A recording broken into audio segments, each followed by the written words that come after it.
Welcome to the Penny Forward podcast. Penny Forward is a community of people who are blind, their families and friends who share an interest in financial independence. Visit pennyforward.com to learn more about who we are and what we do.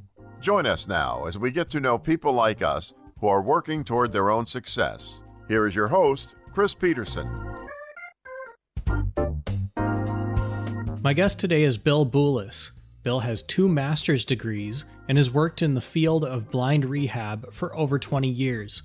He's presented at every conference and convention imaginable and has a lot to say about how blind people and their rehab counselors can work together to get the most out of the rehab experience.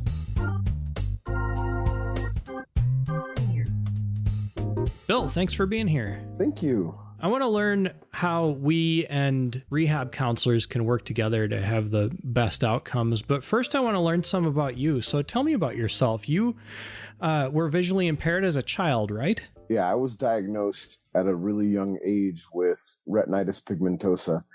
So it was like under the age of 3. I went to a child development center with other kids that had vision impairment, and I started my education pretty early. Learning how to play and do things like other kids. And what was it like growing up with RP? That's abnormally young to be diagnosed with RP, isn't it? It is. Like, you have people that are diagnosed at that age or right around 5 years old, and then there's many people that are diagnosed later in life. I didn't realize that I was different for a long time, and a lot of it had to do with the child development center. I would go there, and my understanding of it was that it was like normal schooling, even though every kid in the class had some sort of vision impairment. So I wasn't told that, hey, you're visually impaired or you have this trouble with your eyes. I was told, you're going to school and here are all your friends. And, that we just all were what we were. And it just kind of worked. So at what point did it dawn on you that there was something different? I think when I had to learn Braille when I was in kindergarten. I went to public school. So I did not go to school for the blind, but I went to a resource room where there was a teacher for the visually impaired, and she taught me Braille. And a lot of the other kids in my class did not learn Braille. They weren't learning things in the resource room. We were special because we were separated out and sent to this resource room. And by special, I mean we were different. How did that feel? For the most part, it didn't register as being a bad thing. And I don't think it was. I just think it was a different thing.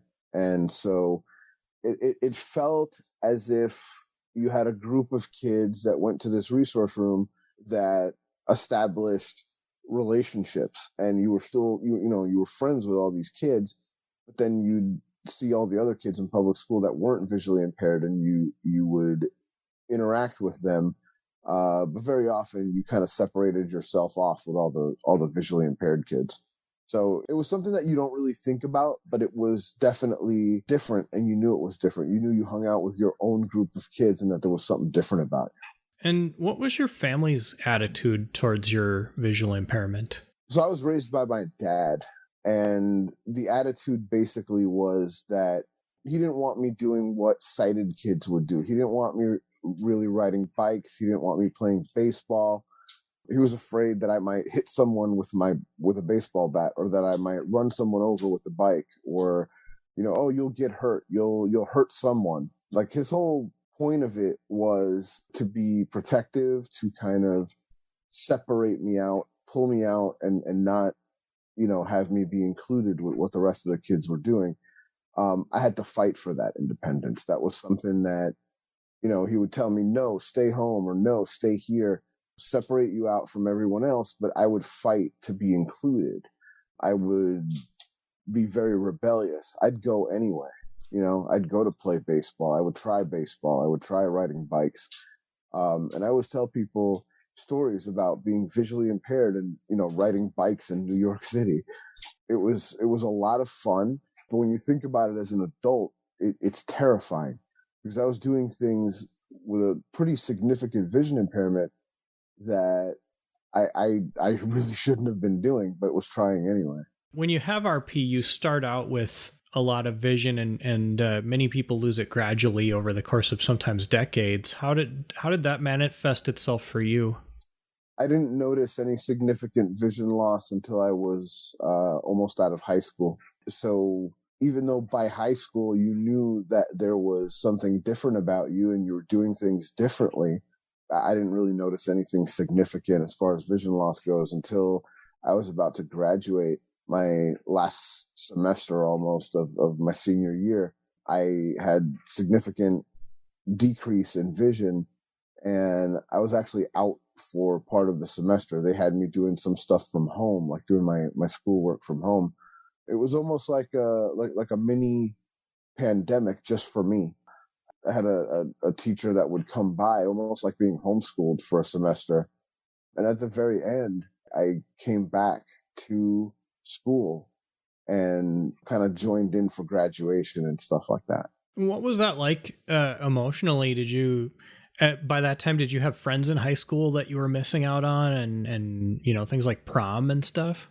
No, I didn't have a whole lot of friends in high school. I had people on the wrestling team. I had joined the wrestling team and I earned a spot on the wrestling team, but those were the people that I hung out with. I wouldn't necessarily call them friends. I would say that we worked together, on the wrestling team, and we accomplished the goals that we set to accomplish as a team.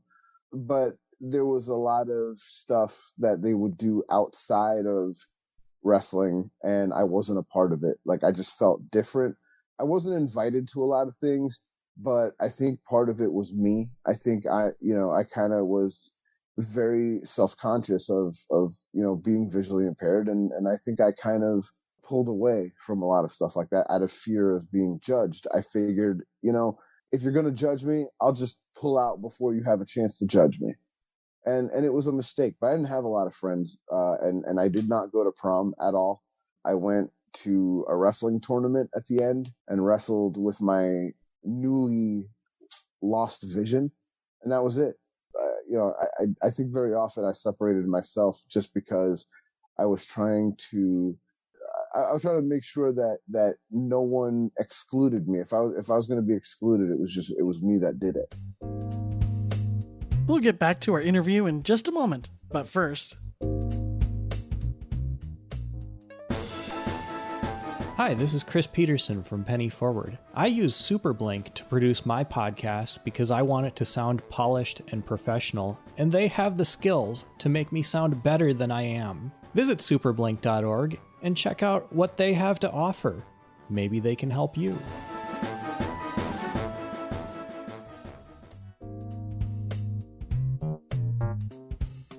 Do you have a short success story that you would like to share on the air? Leave us a message at 952-856-0313. If you missed that number, you can always find it at pennyforward.com/podcast. I think a lot of us go through a phase where we try to hide it, meaning our blindness or our visual impairment. Was that something that you experienced? Oh yeah, every day.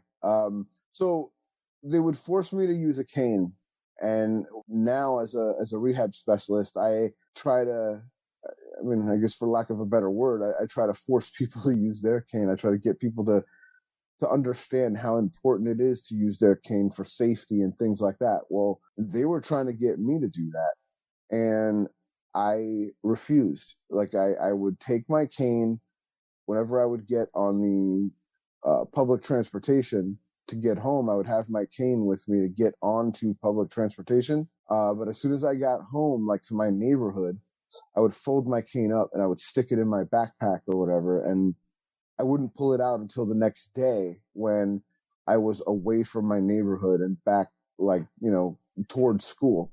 I was able to fake it well enough. I had enough usable vision to be able to fake it well enough. And I was under the silly impression that I was hiding it from people. Everybody knew there was something up with me. And as a matter of fact, it would probably have served me better if I just used my cane. But there was a lot of ego there, There was a lot of judgment of myself, and there was a lot of things that I wanted to do that I didn't think kids and other people around would let me do if I had my cane with me. But yeah, so I would fold it up, stick it away. I tried to hide it. I wouldn't read Braille in public. If I needed to take notes or whatever, I wouldn't take notes in Braille. I would try to fake it with large print or whatever. And it just made me look all that more blind. I mean, that's all it did. And as a kid with an ego, teenager, you don't realize it at that time. You think you're making it through, and you think people don't notice as much as they actually are noticing. You actually draw more attention to your vision impairment. Was there anything that happened to you that changed your views on that? Losing vision in my senior year, I didn't have a choice at that point. It was either you're going to use your cane or you're going to be staying home. And even, the few friends that you do have, you're not going to be able to hang out with them. So I just had no choice. It wasn't that I made this decision. There wasn't like an aha moment where you go, okay, I probably should be using this cane. Everyone else was right. It was something changed. So now I have to use my cane. And in actuality, I should have been using the cane all along. And I should have been addressing my vision impairment all along. Because, again, everybody knew. I wasn't hiding anything from anyone. And so here I am now. You fast forward a bunch of years. I'm not going to, get into how many, but you fast forward a bunch of years and you're that guy that is telling kids that they need to be using their cane. You're that guy that's telling people who just started losing their vision, this is going to be the way that you move around for the rest of your life. You need to get used to it and start using it. I don't get that aggressive about it, but I have to do what's right for the people that I serve. So I remember that stuff whenever I try to work with somebody. I think back to where I was as a young guy who needed to use a cane, for example, and was choosing not to. So tell me about your experiences with college, with choosing a career, and with Voc Rehab. My experiences in the beginning weren't good. So in college, for example, I went to college. I attempted college immediately after high school. It's what was expected of me. And the environment was night and day different from what it was when I was in high school. You are a lot more on your own, obviously, in college. You don't have people coming up behind you saying, hey, Bill, did you do this assignment? Or did you prepare for this test? Or do you have your books in large print or audio at that time? I needed them in audio. Do you have that stuff? No, nobody comes behind you to ask you that stuff. You must immediately be thrown into the deep end of the pool, and you have to start doing that stuff for yourself. You have to, in that day, at that time, you would have to ask for your accessible materials well in advance. You had to go to the department for the classes that you were going to take and ask them, hey, what book are you going to be using next semester? And you had to do it a semester in advance. They would get mad at you if for whatever reason you had to change a class, which, that's reasonable, right? They did all this work to try to get you chapters in your book ready, and you, for whatever reason, had to take a different class that had a different book in it. So you had to be very responsible, and you still do. But we didn't have like downloadable books. There wasn't some database that you can log into and grab the book you needed. It was the mid-90s. Computers were around, but they weren't in every single home like they are now. They weren't in every single pocket like they are now. You had to ask for that stuff well in advance, and it wasn't something that came to you in like digital format. It was a packet of cassette tapes, and you'd have to listen to them. It was somebody that had recorded your book for you whenever they were able to get it in time. Sometimes it was delayed. And so you had to talk to your professor about that kind of thing. So, I'm using that as an example to say that there's a lot that changes the minute you leave high school. So how did you decide on rehab as a career? I got a degree in social work. That's where my college led me. I got a degree in social work, and it wasn't really working out as a blind male getting a job in social work. Social work is dominated by females. And yeah, there are some blind people doing social work, but I was having a hard time finding a job. And I think a lot of the jobs in New York City at that time for a social worker were in things like children and family services. And you know, I just didn't fit in for lots of reasons. Throughout college, my attitude had changed.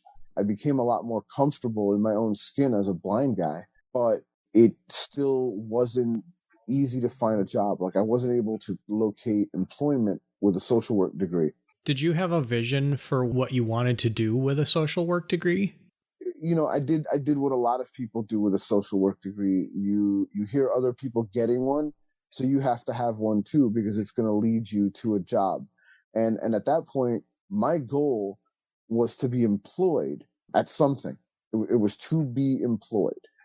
And working as a social worker, it wasn't going anywhere. Like I wasn't able to get jobs. I had some internships. I had some of the things that we call like a paid work experience, where they give you a job that could hopefully lead to something, but there was nothing open that I was being looked at for. And when I would apply, I wasn't able to kind of articulate what exactly I wanted to do.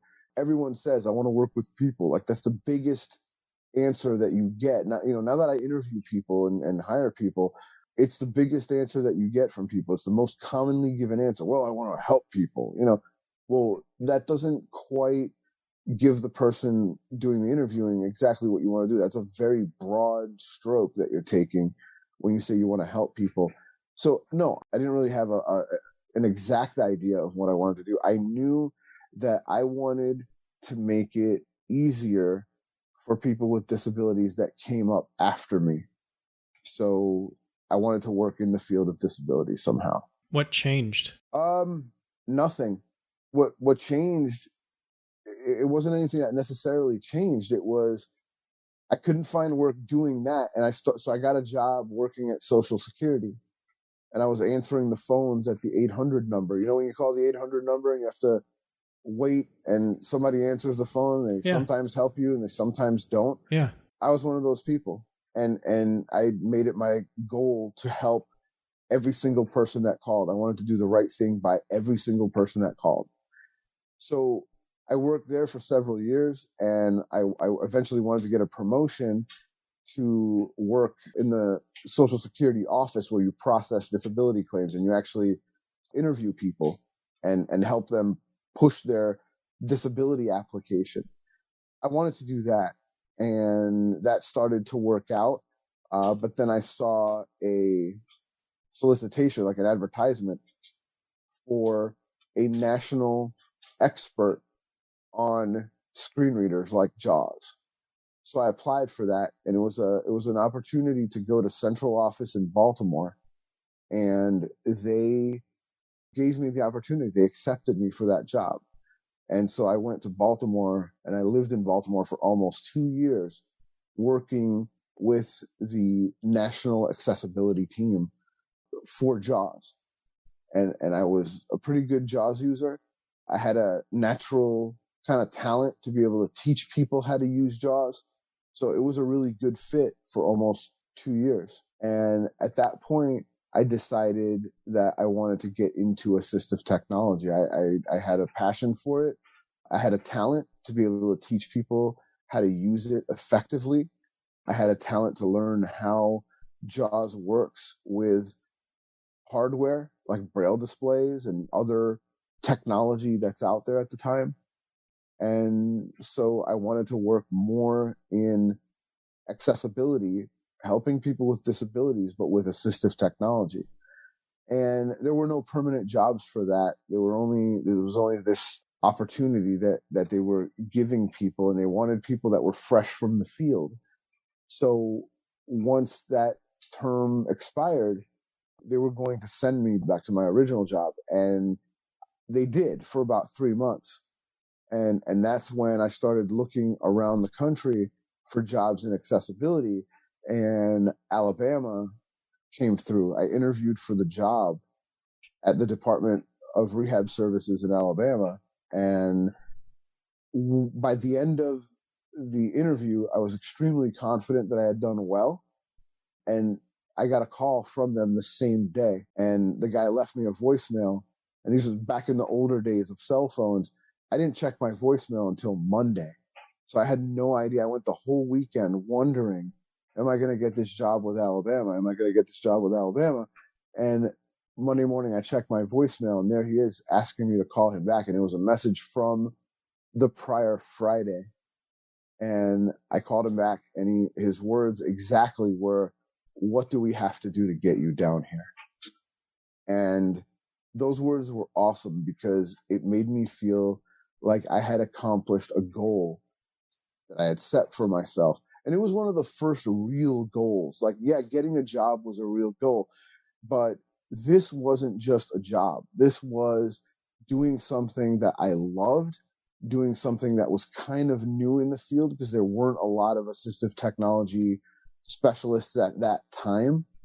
And so I was going to be handed the ball finally and be able to do something with that ball. And what came later was I feel like I scored a lot of touchdowns. I feel like when they gave me that ball, I took that ball and ran with it and did really, really well. We'll continue our interview in a moment. But first, there are many different types of people in the financial services industry, many of whom you can trust.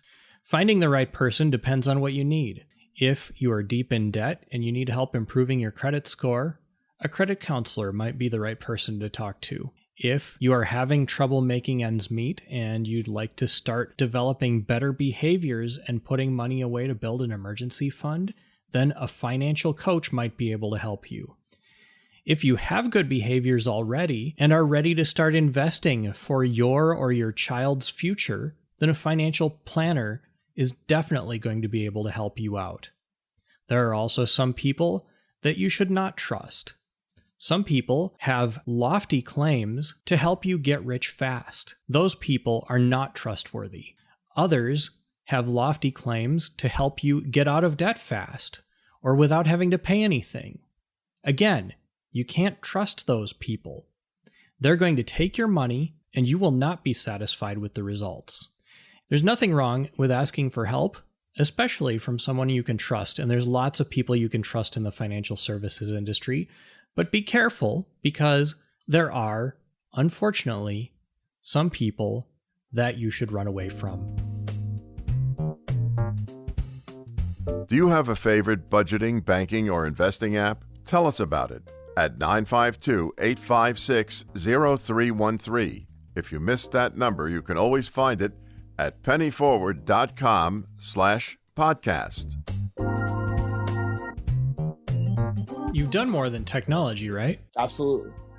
Yeah, I've done more than technology, but I specialize in pairing people with the right technology and helping companies and agencies that were hiring people use the right technology and have the right fit. And I'm proud to say that I've helped a lot of people get jobs. And that's where the whole well-rounded rehab thing came into play. Because it wasn't just about technology. It was about helping people build confidence. It's about getting people to believe in their own abilities as people who are blind. And little by little, I was allowed to do some really amazing and fun things for someone getting into the rehab field.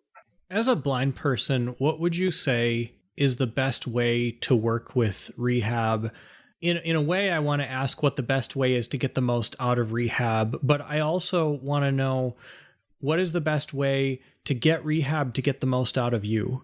So the first thing is we have to be honest and say that there are people that are extremely frustrated with the rehab system, and they're not wrong, right? There are some things that rehab needs to change in order for it to work better for people on both sides, both the professionals and the people that are going to rehab for rehab services. This is not even close to being a perfect system. And for a lot of people, it doesn't work. For a lot of people, they get really, really frustrated with it. So my advice always is when you go in to work with rehab services, even if you're working with them right now, like right this minute, if you're a client of rehab services and you feel like your case is not moving forward, that things are a bit stagnant, you've got to go in and reset with your counselor. You have to go in and have a plan. There's got to be a plan in place. And it doesn't have to be a very detailed or elaborate plan, but the more information that you have about what you want to do and how you're going to get there is extremely important. A lot of people go to rehab services without really knowing what they want to do. And that's okay. That's what rehab is there for. They're there to help you figure that out. But if you have a plan as to what you want to do and how you're going to go about accomplishing it, that's a huge jumpstart for you with your rehab experience. And so if you want to go in, let's just say you want to work as a paralegal, right? What does it take to become a paralegal? Well, you've got to go to school for it. But before you go to school, what are your skills like as a blind person? Do you need training in assistive technology? Do you need orientation and mobility, like somebody to teach you how to move around your environment safely? What other, do you need some daily living skills, like how to take care of your personal needs, like grooming, making meals, working with your paperwork and things like that? There's lots of things that you might need before you go to school to become a paralegal, right? And that's what rehab is there to help you do. They're there to try to help you float your boat smoothly and try to help you through the choppy waters of getting yourself to the goal that you set. I see a lot of people on social media in some of the groups that I participate in say, does anyone know what kind of jobs are accessible for me if I'm blind? Or a similar question is, I'm thinking about this career path. Will it be accessible? What do you have to say to those kinds of people? What I have to say is there's a lot of jobs there in every field. In anywhere you go, there's a lot of jobs out there. Looking for a job that is good for blind people, the first thing you have to know is that blind people are everywhere, and blind people have different interests, and focusing on your interests and not as much on blindness is important. It's the key. You have to focus on what your interests are. When you are looking, it's a natural thing to be curious about what jobs blind people are doing. It's that's natural curiosity. But you shouldn't, in my opinion, just focus on what groups of blind people are doing. So there's a lot of people, people who are blind that are working in Social Security. You may not like that kind of thing. You shouldn't be doing it just because other blind people are doing it. You need to focus on things that you want to accomplish and that will get you to your goal. And sometimes it may lead through a period of time where you do a job that you're doing just because it's a job, and maybe because other blind people are doing it. But it's not going to be a job very often that you're going to want to do for the rest of your life. So you want it to be a way that leads to your goal. What about people that are on SSI or SSDI and are afraid to lose their benefits? What advice do you have for them? Well, especially for SSDI, there are programs in place that will allow you to work and still receive your Social Security benefit. That's not a gimmick. That's not something that people say to try to trick you to get you off of Social Security. It's legit. There are rules in place, even for SSI. There are rules in place that if you're working, there are certain expenses that you have as a person who is blind that are related to vision impairment or blindness that you can deduct from what you make whenever they're deciding as to whether or not you're going to keep your benefits. Same thing with Social Security disability. There are programs in place that will allow you to keep all of your Social Security disability benefits while you still work. And those programs are in place for a reason. They're in place because there are people out there that are afraid to try it. So it's almost like a safety net. You don't just get kicked off of disability because you got a job. You have the opportunity to earn money and figure it out before anything starts to happen to your Social Security disability benefits. And again, that's not something that people are saying to try to trick you or to try to knock you off of Social Security. I'm a person who is blind. I wouldn't ever support a program that would do something like that to someone. So when we talk about these programs that are incentives to get people back to work, those incentive programs are legit. We'll continue our interview in a moment, but first...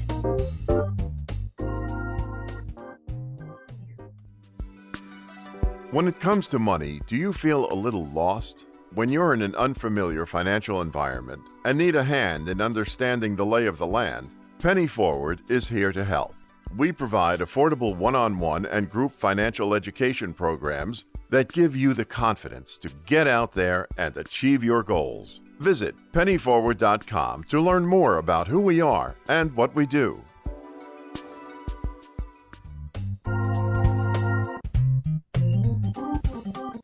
Do you have a short success story you want to share on the air? Leave us a message at 952-856-0313. If you missed that number, you can always find us at pennyforward.com/podcast. What would you say to people that maybe feel like you talked about feeling when you were in high school, that aren't comfortable with their blindness? It comes with time. You're not alone. I would say, number one, you're not alone. A lot of us have gone through it before you, and there's going to be people that go through it after you. You're not alone, and this is not a race. There's no time limit. Don't set these time limits on yourself that I'm going to do X by a certain date, or otherwise I'm not, any good as a human being or whatever. And a lot of people do that. They put time limits on themselves and time frames in which they want to accomplish things. And those are good for many things, but getting comfortable in your own skin is not one of them. You can't force it. It comes with time, and it comes with listening to people. Hopefully people like me. Hopefully if you're listening to this and you're struggling with, how you are as a person who's blind, if you're going through some of the stuff that I described, I hope that you will give yourself enough time, enough patience, and enough grace to be able to go through it and get through it comfortably, or as comfortably as possible. You can't push yourself, and you certainly shouldn't be over pushing yourself. It just gets more and more difficult because now you're not meeting the goals that you set for yourself as far as time, right? And you start to panic, and everything starts to look all jumbled up. But a lot of us have gone through it. You're going to go through it, and there's going to be people after you that go through it. So you just have to give yourself that time. You have to give yourself the ability to become comfortable in your own skin. And it doesn't happen overnight. You're not going to have it happen tomorrow. I always wonder after I've completed one of these whether I forgot to ask a question. So I'm going to ask you that right now. Have I forgotten to ask any questions? Do you have any advice that I should be asking you for that I didn't think to ask you for? What I think is that when people decide to set a goal for themselves and work with an organization like a Department for Rehab Services or a Commission for the Blind, I think it is really important that you understand that there's so much information there that we can't possibly cover in a 30-minute podcast. There's so much info there. So what I gave you there was kind of like an overview. There's a lot of information there for people, and you should really do your homework before you work with those agencies and make sure that you go in with a plan and that you go in ready to work and get your goals accomplished, because it's going to be a lot more smooth when you're ready, when you have a plan. Bill, we're out of time, and it's been really a pleasure. Where can people find out more about you or get in touch with you if they want? You can go to blindrehab.com. That is blind, REHAB.com, for everything related to what I do. It is my website. There's tons of free information on there. And hopefully, if you have questions, you can get in touch. There's a contact form on every single page of that website. And I'm here to help you guys. Bill, thanks again. Thank you so much, Chris. We hope you've enjoyed this week's episode of the Penny Forward podcast. Penny Forward is a community of people who are blind, their families and friends who share an interest in financial independence. Visit pennyforward.com to learn more about who we are and what we do. Until next time, from all of us in the Penny Forward community, thanks for listening.